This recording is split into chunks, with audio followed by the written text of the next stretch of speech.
大家好，我是峰哥。2008年，科罗拉多州丹佛机场，一架波音737飞机在起飞时，飞机突然毫无征兆地向左偏移，发生失控，并以每小时100英里的速度冲出跑道。飞机与地面摩擦形成火花，燃起熊熊大火，场面一度失去控制。机上乘客惨叫之声不绝于耳。是什么原因造成这起事故的呢？带着疑问，让我们跟随镜头一起探索美国大陆航空1404号班机事故的真相。首先，简单还原一下事发经过。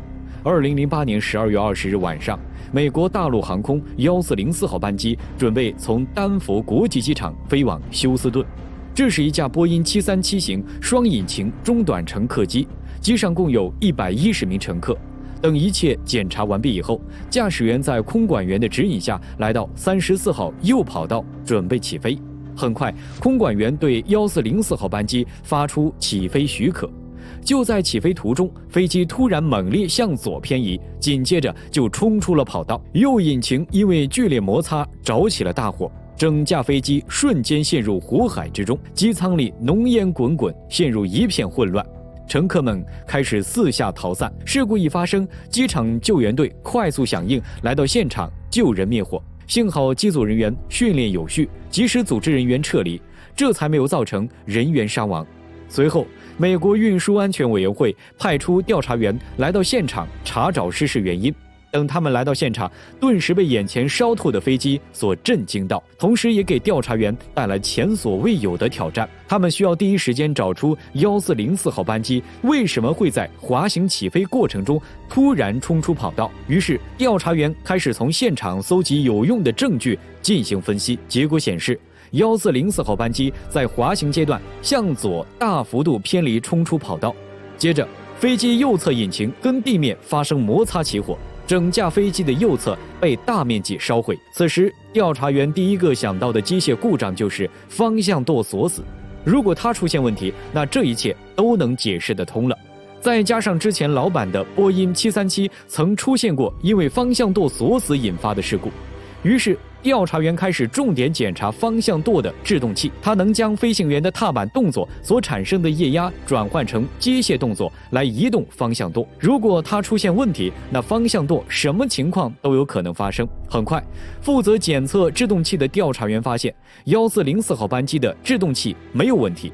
这也就是说，事发时方向舵并没有锁死。那会是什么原因导致的这起事故呢？这时，另一组负责寻找现场痕迹的调查员看到1404号班机最开始往左偏移的位置上有一道划痕，这是机头起落架的机轮跟地面摩擦产生的。于是，他们怀疑事发时飞机的机头起落架机轮可能被锁死。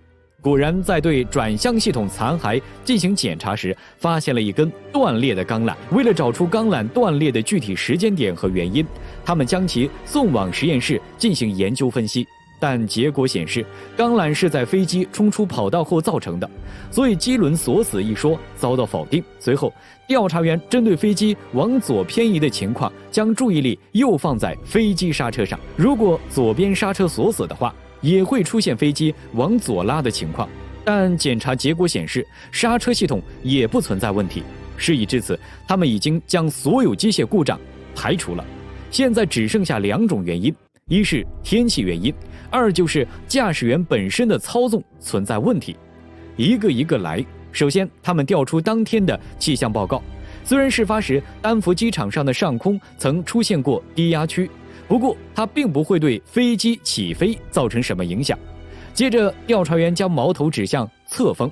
当飞机在驻飞过程中，如果出现较强侧风，就会吹动尾翼，导致飞机出现方向偏转。资料显示，波音737型飞机最高可承受33节的侧风。难道事发时1404班机的驾驶员在33节侧风以上尝试起飞？带着这个疑问，调查员找到当晚值班的空管员寻找答案。结果显示，事发当天的风速是27节，并没有超过33节，所以这条线索又被否决。事情发展到这里，造成1404号班机失事的原因只剩下驾驶员本身操纵问题。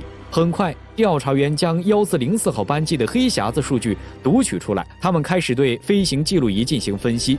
根据数据发现，当飞机加速到一定速度时，驾驶员开始操纵方向舵向右。由此可见，事发时驾驶员感觉出侧风对飞机产生影响，为了扶正飞机，驾驶员右脚踩下方向舵踏板，很快飞机再次出现向左偏移情况。然而这一次，驾驶员的处理方式竟然是将方向舵踏板松开，直接将操纵杆往右猛打。很明显，这是不对的。调查员产生疑问，为什么机长会松掉方向舵踏板呢？难道是机组人员资质不够？于是调查员将机长找来面对面交谈。根据机长所说，事发时1404号班机毫无征兆地向左偏移，松开方向舵踏板的原因是他单方面认为方向舵失效了。为此，他紧急使用了位于驾驶舱左侧的转向手轮扶正飞机，但都无济于事。可是调查员从飞行数据中看到，方向舵并没有失效。避免出现遗漏或其他问题，调查员还是决定听一听驾驶舱录音。1404号班机在起飞等待过程中，机长曾发现机场上空存在强风。接着，空管员向机长传递了风向跟天气情况，并不在危险范围内。于是机长根据空管员指令准备起飞，也就没对数据产生怀疑。即使他发现机场上空的风不小，难道是天气数据存在误差，还是说突然出现一阵高于33节的强风，直接将1404号班机吹出跑道？调查员第一时间检查了机场用于侦测及报告风速风向的系统，结果令他们大吃一惊。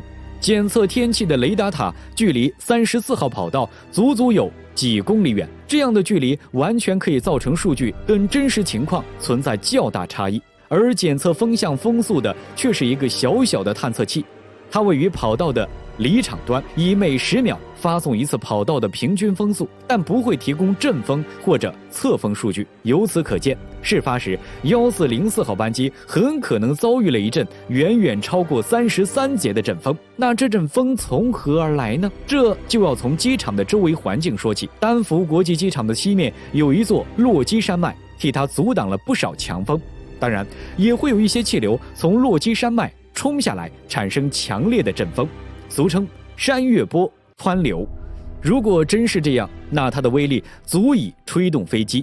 为了验证这种猜想，调查员找到气象局帮忙，让他们分析事发时丹佛国际机场每1秒的气流数据。果然，结果显示地面曾出现过远远高于33节的强风，但机场方面对此却毫无所知。同样，机长也不知道。此时距离真相越来越近，调查员想搞清楚到底是多强的阵风才会影响到飞机，于是便将阵风等级输入计算机中进行模拟，最终得出结论：当阵风达到45节以上时，就会直接将飞机吹跑。这也就是说，1404号班机在驻飞过程中突然遭遇45节以上阵风，然后飞机受到影响，猛然往左偏移。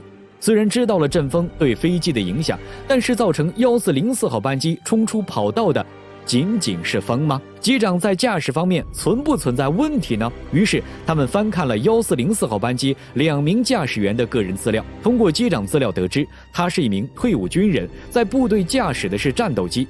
由此可见，对于这种情况，机长是有实力轻松化解这个难题的。不过换句话说，45节的阵风的确是超过了普通飞行员的控制范围。